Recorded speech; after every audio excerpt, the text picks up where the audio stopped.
আমি এর মধ্যে হাফ চামচ কালো জিরে দিয়ে দিলাম, আর দেব কিছুটা নুন।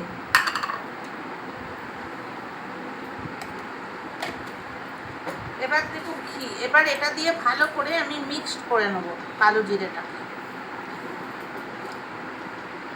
এবার এর মধ্যে আমি ঘি দেব।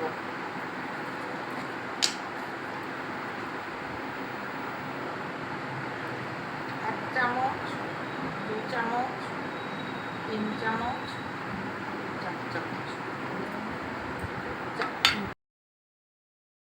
মিক্সড করছি। এটাকে যত ভালো করে মাখা হবে, তত এরকমভাবে ডেলা ডেলা হবে, তত গজাটা ভালো হবে। নমস্কার বন্ধুরা, আমি আর কুকিং চ্যানেল দেখছেন অপুর সংসার। আজকে আমি আপনাদেরকে নতুন ধরনের একটা রেসিপি বানিয়ে দেখাবো। আজকে উল্টো রথ, আজকে জগন্নাথের মাসির বাড়ি থেকে ঘরে ফিরবে, আর সেই উপলক্ষে আমিও ঠাকুরকে একটু এই গজা বানিয়ে করছি। গজাটা কিভাবে বানাচ্ছি আপনাদের সাথে শেয়ার করছি।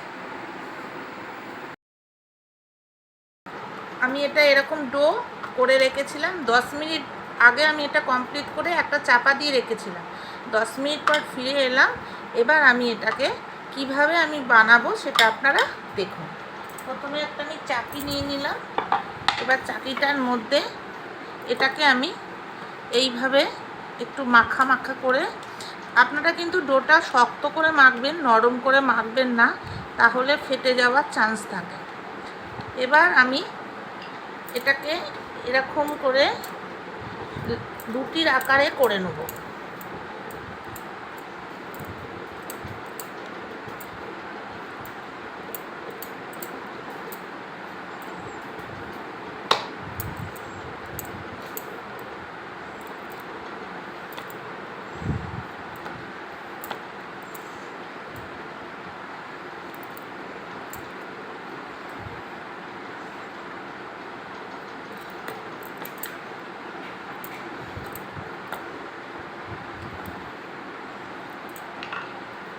এবার আমি ছুরি দিয়ে এরকম লম্বা লম্বিভাবে কেটে নেব।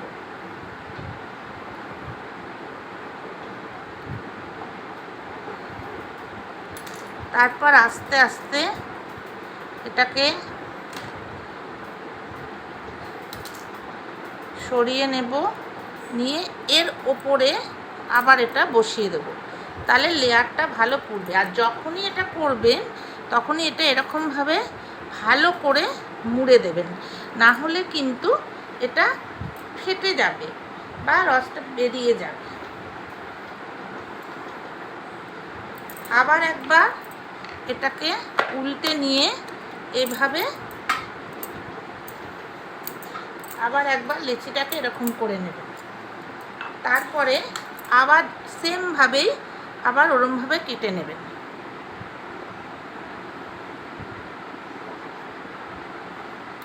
কাটার পর আবার এইভাবে দিয়ে ওটাকে এরমভাবে বসিয়ে দেবেন, দিয়ে এরমভাবে মুড়ে দেবেন। 4-5টাই মুড়ে দেবেন, তাহলে আপনার পরের বারের বেলতে সুবিধে হবে। আবার ঠিক এরকমভাবে নিয়ে পরোটার আকারে করে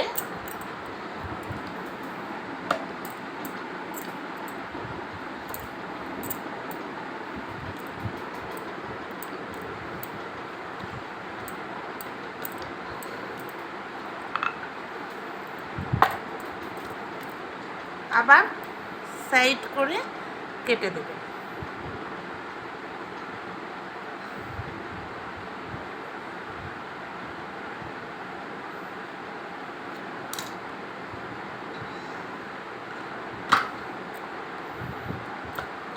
এবারে আর কাটবেন না, এবার এটাকেই একটু শেপ করে নেবেন। তারপর এই যে ধারটা আমি দেখাচ্ছি, দেখুন এই যে ধারটা লেয়ার দেখুন অটোমেটিক পড়ে গেছে। এটাকে আপনি এরকম করে ফের মুড়ে দেবেন।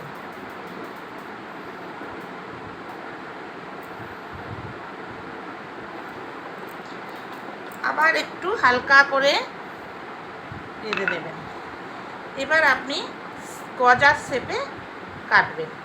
ফার্স্ট এটা রেখে দিলাম, এবার এরকমভাবে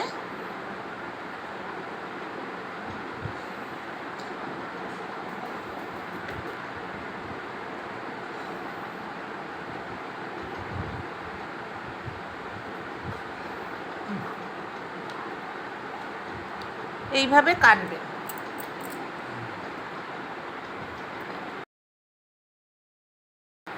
আমি এগুলো সাইজ করে কেটে নিয়েছি, এই যে পুরো এইভাবে তৈরি করে নিয়েছি। এবার আমি একটা দিকে তেল বসিয়ে এটা ভাজবো, আপনাদের সঙ্গে শেয়ার করব, দেখাবো যে কীভাবে আমি ভাজছি। তেলটা আমার হয়ে গেছে। তেলটা বেশি গরম, মানে একদম অতিরিক্ত ফুটন্ত তেল না, একটু জাস্ট গরম হবে, তারপরেই আস্তে আস্তে গজাগুলোকে ছেড়ে দিতে হবে।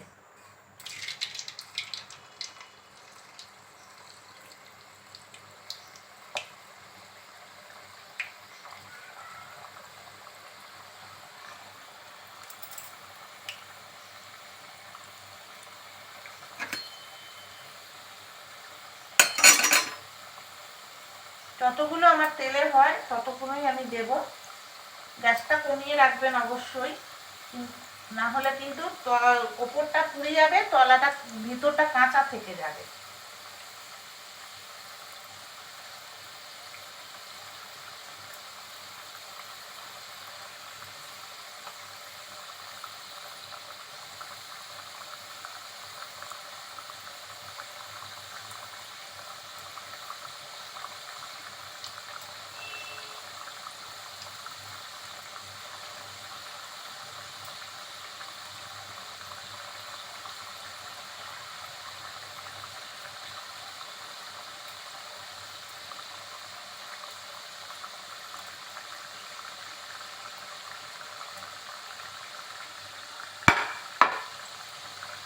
আমার এটা আস্তে আস্তে, এখন আমি উল্টাবো না, একটু ব্রাউন তলাটা হবে, তারপর আস্তে আস্তে আমি উল্টাবো। এটা আস্তে আস্তে ধীরে ধীরে ভাজতে হবে, না হলে ভিতরটা কাঁচা থেকে যাবে। দেখুন আপনারা কিভাবে ভাজছি।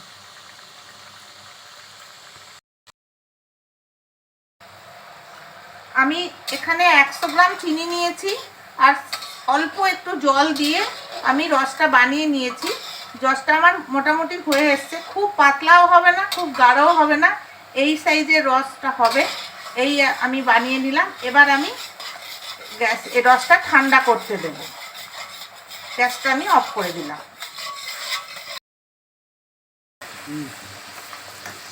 আমি এই দেখুন উল্টে দিয়েছি, এই যে এইগুলো উল্টে দিয়েছি, ব্রাউন হয়ে গেছে তলা। এবার আমি উল্টে দিয়েছি। এবার আস্তে আস্তে এদিকটা হবে আর ভিতরটাও হবে।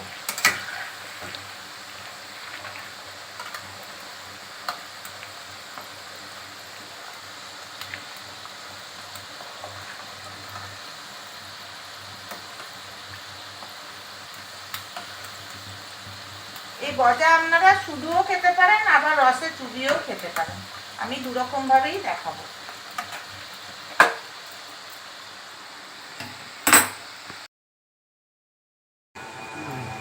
আমার রসটা ঠান্ডা হয়ে গেছে। এবার আমি এই যে দেখুন কিরকম হয়েছে দেখতে, খাস্তা হয়েছে কিরকম। এবার এগুলো আমি রসের মধ্যে দিয়ে দেবো। আগে একটা করে পিঠ দেব, তারপর ওটা কিছুক্ষণ রেখে তারপর আস্তে করে উল্টাবো, নাহলে পুরো রসটা ঢুকবে না। কিন্তু কখনোই ওটা বেশিক্ষণ রেখে দেবেন না, তাহলে গজাটা নরম হয়ে যাবে।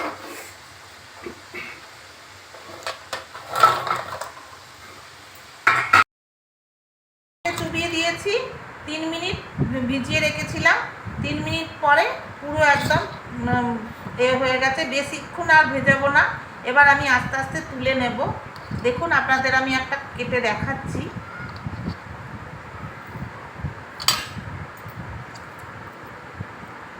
দেখুন ভিতরটা কি সুন্দর হয়েছে। আমার রেসিপিটা যদি আপনাদের ভালো লেগে থাকে, লাইক করবেন, শেয়ার করবেন, আর সাবস্ক্রাইব করে দেবেন। আর সবাই সুস্থ থাকবেন, ভালো থাকবেন। আজ তাহলে আসি, আবার পরের ভিডিওতে আপনাদের সাথে দেখা হবে। নমস্কার।